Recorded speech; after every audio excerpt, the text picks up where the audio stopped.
Hello, ഞാൻ രാഹിന Fasmi, hail and ഹാപ്പിനെസ്സിലെ consultant സൈക്കോളജിസ്റ്റാണ്.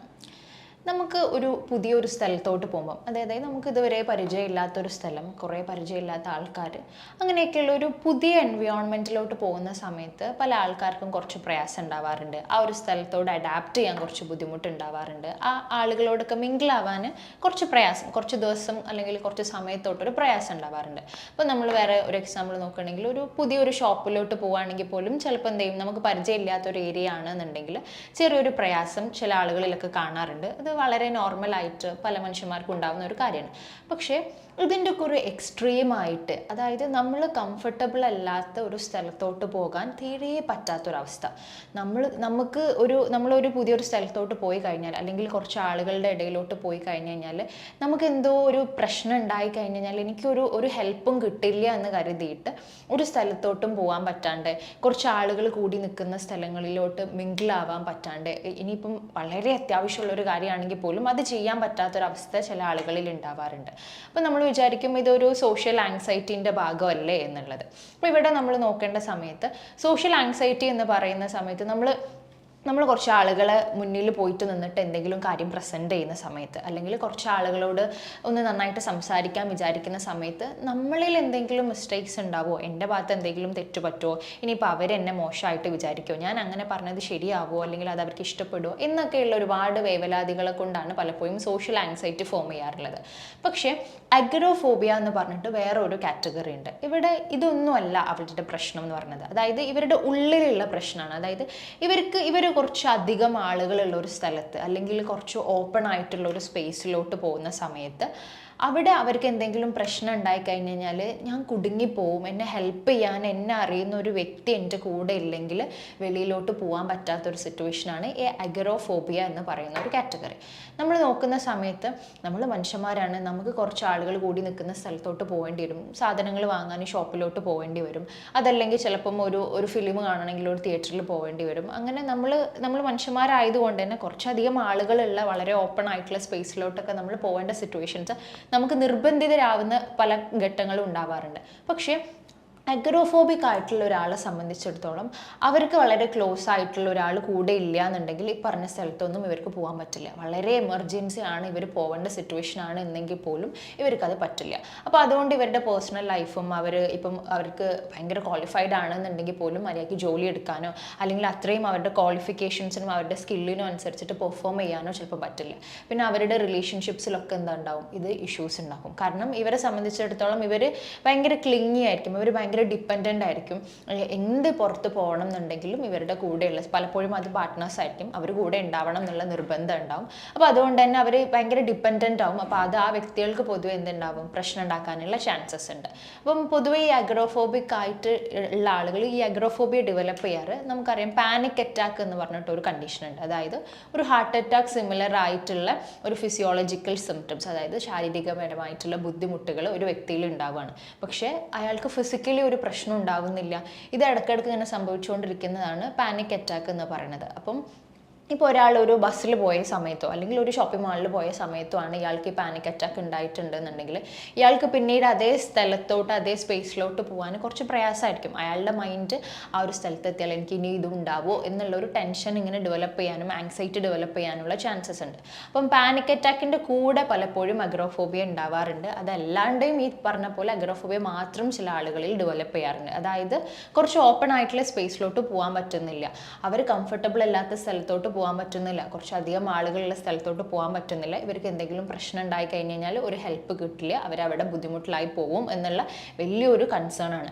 അതായത് ആ സ്ഥലം ഒരു രീതിയിലും ഡേഞ്ചർ ആയിരിക്കില്ല, നമ്മൾ പുറത്തുനിന്ന് നോക്കുന്ന സമയത്ത് ഒരു പ്രശ്നം ഉണ്ടാവില്ല, വളരെ നോർമൽ ആയിട്ടുള്ള ഒരാളെ സംബന്ധിച്ചിടത്തോളം യാതൊരു വിധ പ്രശ്നം ഉണ്ടാവാൻ ചാൻസ് ഇല്ലാത്ത ഒരു സ്പേസും ആളുകളും ആയിരിക്കും. പക്ഷേ ഇവരത് ഭയങ്കര കാറ്റസ്ട്രോഫിക്കലി കാണുക എന്ന് വെച്ച് കഴിഞ്ഞാൽ ഭയങ്കര ഭീതിജനകമായിട്ടാണ് ഇവർ ആ സിറ്റുവേഷനെ നോക്കി കാണുന്നത് എന്നുള്ളതാണ് അതിൻ്റെ ഒരു പ്രത്യേകത. അതുകൊണ്ടാണ് ഇവർക്ക് ആ ഒരു സ്പേസിലോട്ട് പോകാൻ പറ്റാത്തത്. വളരെ സിവിയറായി ഒരു അഗ്രോഫോബിയ വളരെ സിവിയർ ആക്കി കഴിഞ്ഞ് കഴിഞ്ഞാൽ ഇവർക്ക് ഇവരുടെ വീടിൻ്റെ വെളിയിലോട്ട് തന്നെ പോകാൻ പറ്റാറില്ല. ഇപ്പോൾ ഫോർ എക്സാമ്പിൾ ഇവരുടെ റൂമിൽ തന്നെ ഒതുങ്ങിപ്പോവും. അടുത്തൊരു സ്പേസിലോട്ട് പോകണമെങ്കിൽ ജസ്റ്റ് വീടിൽ നിന്ന് ഒന്ന് മുറ്റത്തോട്ട് ഇറങ്ങണമെങ്കിൽ പോലും പലപ്പോഴും എന്ത് ചെയ്യും, ചിലപ്പോൾ ഒരാൾ കൂടെ വേണം, അല്ലെങ്കിൽ പോകാൻ പറ്റില്ല എന്നുള്ളൊരു എക്സ്ട്രീം ആയിട്ടുള്ള സൈഡിലോട്ടൊക്കെ പലപ്പോഴും ഇത് എത്താറുണ്ട്. അപ്പോൾ നമ്മൾ മിക്ക ആൻസൈറ്റി ഡിസോർഡേഴ്സിനെ പോലെ തന്നെ ഈ അഗോറഫോബിയയിൽ ഉണ്ടാകുന്ന മേജർ ആയിട്ടുള്ള ഒരു കാര്യം എന്ന് വെച്ച് കഴിഞ്ഞാൽ ഇവരുടെ ശരീരത്തിൽ ഉണ്ടാകുന്ന ചെറിയ ചെറിയ മാറ്റങ്ങളിൽ ഭയങ്കരമായിട്ട് കോൺസെൻട്രേറ്റ് ചെയ്യും. ഹൈപ്പർ സെൻസിറ്റിവിറ്റി ആയിരിക്കും. അതായത് ഇപ്പോൾ ഒരു സ്ഥലത്തോട്ട് പോകുന്ന സമയത്ത് ചെറുതായിട്ടൊന്ന് ഹാർട്ട് ബീറ്റ് കൂടിയാലോ, അല്ലെങ്കിൽ എന്തെങ്കിലും ശാരീരികപരമായിട്ട് എന്തെങ്കിലും ചെറിയ ബുദ്ധിമുട്ട്, ചിലപ്പോൾ കൈയൊക്കെ നോർമലി ജസ്റ്റ് ഒന്ന് വിറക്കാനൊക്കെ ചാൻസ് ഉണ്ട്. അപ്പോൾ പുതിയൊരു സ്ഥലത്തോട്ടൊക്കെ നമ്മൾ പോകുന്ന സമയത്ത് ചെറിയ ബുദ്ധിമുട്ടുണ്ടാവും. അപ്പം ഇവർ നോർമലി ഒരാൾ നോക്കി കാണുന്നതിനേക്കാൾ ഫോക്കസ് കൊടുത്തിട്ട് ഇവർ നോക്കി കാണുന്നത് കൊണ്ട് ഇവർക്കത് വലിയ പ്രശ്നമായിട്ട് ഫീൽ ചെയ്യും. എനിക്കെന്തോ പ്രയാസം ഉണ്ടാവുന്നുണ്ട്, എനിക്കെന്തോ ബുദ്ധിമുട്ടുണ്ടാവുന്നുണ്ട്, ഈ ചുറ്റിലുള്ള ഒരു മനുഷ്യനെയും എനിക്കറിയില്ല, എനിക്കിവിടെ ഒരു രീതിയിലും ഹെൽപ്പ് കിട്ടില്ല, ഞാൻ പ്രയാസത്തിലാവും, ഞാൻ ബുദ്ധിമുട്ടിലാവും എന്ന് മനസ്സിലാക്കിയതുകൊണ്ട് ഇവർ ഗ്രാജ്വലി എന്താ ചെയ്യുക വെച്ച് കഴിഞ്ഞാൽ ഈ പറഞ്ഞ സിറ്റുവേഷൻസിലോട്ടൊന്നും പോവാണ്ടാവും. കംപ്ലീറ്റ്ലി വീട്ടിൽ ഒറ്റയ്ക്ക് ഇങ്ങനെ ഇരിക്കുന്ന ഒരു സിറ്റുവേഷൻ ആവും. വെളിയിലോട്ട് ഇറങ്ങാണ്ടാവും, പുതിയ റിലേഷൻസ് ഫോം ചെയ്യുക. അപ്പോൾ സോഷ്യലി ഇവർക്ക് ബുദ്ധിമുട്ടുണ്ടാവും, വർക്ക് ലൈഫും ഭയങ്കര പ്രയാസം ഉണ്ടാവുന്ന രീതിയിലോട്ട് പലപ്പോഴും എത്താറുണ്ട്. ഇതാണ് ഒരു അഗ്രോഫോബിക് ആയിട്ടുള്ള ഒരാളെ സംബന്ധിച്ചിടത്തോളം ഏറ്റവും കൂടുതൽ ഉണ്ടാവുന്ന ബുദ്ധിമുട്ട്. നമ്മൾ സോഷ്യൽ ആൻസൈറ്റിയിൽ ഉണ്ടാവുന്ന പോലെ തന്നെ ഇവർ അവോയ്ഡ് ചെയ്യും സിറ്റുവേഷൻസ് ഒക്കെ. പക്ഷേ ഇവർക്ക് ബാക്കിയുള്ളവർ എന്തെങ്കിലും വിചാരിക്കുമോ എന്നുള്ള തോട്ടല്ല വരുന്നത്. പകരം ഇവർക്ക് അങ്ങനെ കുറച്ച് ഓപ്പൺ ആയിട്ടുള്ള കുറച്ച് ആളുകളുള്ള സ്പേസിലോട്ട് പോകാൻ പറ്റാത്ത, ഞാൻ ബുദ്ധിമുട്ടാവും എന്നുള്ള രീതിയിൽ ടെൻഡൻസീസും കാര്യങ്ങളായിരിക്കും ഇവർക്ക് വരുന്നുണ്ടാവുക എന്നുള്ളത്. അപ്പോൾ ഈ അഗോറഫോബിയ നമ്മളിപ്പോൾ ഞാൻ നേരത്തെ പറഞ്ഞു പാനിക് അറ്റാക്കിൻ്റെ കൂടെ വരാറുണ്ട് എന്നുള്ളത്. അപ്പോൾ ഇത്തരത്തിൽ വേറെ സൈക്കോളജിക്കൽ ഡിസോർഡേഴ്സിൻ്റെ കൂടെ ഇത് ഡെവലപ്പ് ചെയ്യാറുണ്ട്. ഇപ്പോൾ ഡിപ്രഷനും വേറെ ആൻസൈറ്റി ഡിസോർഡേഴ്സിൻ്റെ ഒക്കെ കൂടെ. ഇപ്പോൾ പ്രത്യേകിച്ച് നമ്മൾ GAD എന്നൊക്കെ പറഞ്ഞിട്ട് ജനറലൈസ്ഡ് ആൻസൈറ്റി ഡിസോർഡേഴ്സ് ഒക്കെ ഉണ്ട്. എന്ന് വെച്ച് കഴിഞ്ഞാൽ എന്തിനും ഏതിനും ആൻസൈറ്റി ഫോം ചെയ്യുകയാണ്. ചെറിയ ചെറിയ ലൈറ്റായിട്ടുള്ള കാര്യങ്ങൾക്ക് വരെ ആൻസൈറ്റി ഫോം ചെയ്യുന്ന ഒരവസ്ഥയാണ്. അപ്പോൾ ഇത്തരത്തിലുള്ള വേറെ സൈക്കോളജിക്കൽ ഡിസോർഡേഴ്സിൻ്റെ കൂടെ ഈ അഗോറഫോബിയ വരുന്ന സമയത്ത് അത് കുറച്ചും കൂടെ വല്ലാണ്ട് പ്രശ്നത്തിലാവും. അവരെ സംബന്ധിച്ചിടത്തോളം ഒരു സമാധാനം ഉണ്ടാവില്ല എന്ന് പറയുന്ന അവസ്ഥയായിരിക്കും. കാരണം എപ്പോഴും ആൻസൈറ്റിയാണ്, വെളിയിലോട്ട് ഇറങ്ങാൻ പറ്റുന്നില്ല, സ്വാഭാവികപരമായിട്ട് നമ്മൾ ചെയ്യുന്ന വളരെ നോർമലായിട്ട് നമുക്ക് അത്യാവശ്യമായിട്ട് ചെയ്യേണ്ട പല കാര്യങ്ങളും ചെയ്യാൻ പറ്റുന്നില്ല. ഇത്തരത്തിൽ ലൈഫ് അങ്ങോട്ട് സ്റ്റക്കായി പോകുന്ന, എപ്പോഴും ആങ്ഷ്യസ് ആവുന്ന, എപ്പോഴും ടെൻഷൻ ആവുന്ന, എനിക്ക് എന്തെങ്കിലും പറ്റുമോ എന്നൊക്കെ ഉള്ള പേടി മാത്രമായിട്ട് അവരുടെ ലൈഫ് അങ്ങനെ മുന്നോട്ട് കൊണ്ടുപോകാറാണ് പലപ്പോഴും ചെയ്യാറുള്ളത്. ഇപ്പം ഞാൻ നേരത്തെ പറഞ്ഞു, നമ്മൾ ഒരു മനുഷ്യന് നോർമലി ചെയ്യേണ്ട പല കാര്യങ്ങളുണ്ടാവും. നമ്മൾ ചിലപ്പോൾ ഒരു പബ്ലിക് ട്രാൻസ്പോർട്ട്, അതായത് ബസ്സിൽ നമ്മൾ യാത്ര ചെയ്യേണ്ടി വരും. എന്തെങ്കിലും സാധനം വാങ്ങുന്ന, ഇപ്പോൾ തിരക്കാണ്, നമ്മൾ ബില്ല് ചെയ്യുന്ന സ്ഥലത്ത് തിരക്കാണെന്നുണ്ടെങ്കിൽ നമ്മൾ ചിലപ്പോൾ കുറച്ച് നേരം കുറച്ച് ആളുകളെ കൂടെ ലൈനിലൊക്കെ നിൽക്കേണ്ട സിറ്റുവേഷൻസ് ഒക്കെ ഉണ്ടാവും. ഇതൊരു മനുഷ്യൻ്റെ ലൈഫിൽ നോർമലി സംഭവിക്കുന്ന, നമ്മൾ കടന്നു പോകേണ്ട സിറ്റുവേഷൻസ് ആണ്. പക്ഷേ ഇങ്ങനെയുള്ള ആളുകളെ സംബന്ധിച്ചിടത്തോളം ഈ പറഞ്ഞ കാര്യങ്ങളൊന്നും ഇവർക്ക് ചെയ്യാൻ പറ്റില്ല.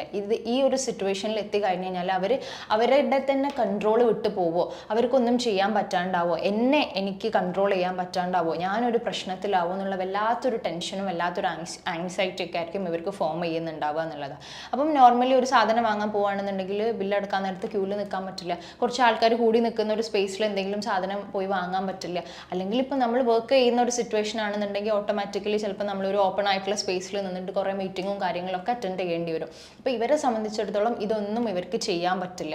അപ്പം ആ ഒരു സിറ്റുവേഷനിൽ എത്തുമ്പം ചെറിയൊരു ശാരീരികപരമായിട്ടുള്ള മാറ്റങ്ങൾ വരുന്നത്. ഇപ്പോൾ ചെറിയ രീതിയിൽ ഹാർട്ട് ബീറ്റ് ഒക്കെ കൂടുന്ന സമയത്ത് ഇവരത് വല്ലാണ്ട് കോൺസെൻട്രേറ്റ് ചെയ്യുന്നത് കൊണ്ട് തന്നെ ഇവരെ സംബന്ധിച്ചിടത്തോളം ഞാൻ ഈ സിറ്റുവേഷനിൽ എത്തിക്കഴിഞ്ഞ് കഴിഞ്ഞാൽ എനിക്ക് ഈ രീതിയിലുള്ള മാറ്റങ്ങളൊക്കെ ഉണ്ടാവുന്നുണ്ട്, അതിൻ്റെ അർത്ഥം എനിക്ക് എന്തോ പ്രശ്നം ഉണ്ടാവാൻ പോവുകയാണ് എന്നുള്ളതിൻ്റെ ഒരു തുടക്കമാണ് എന്നുള്ളതുകൊണ്ട് ഇവർ മാക്സിമം ഇതൊക്കെ അവോയ്ഡ് ചെയ്യും.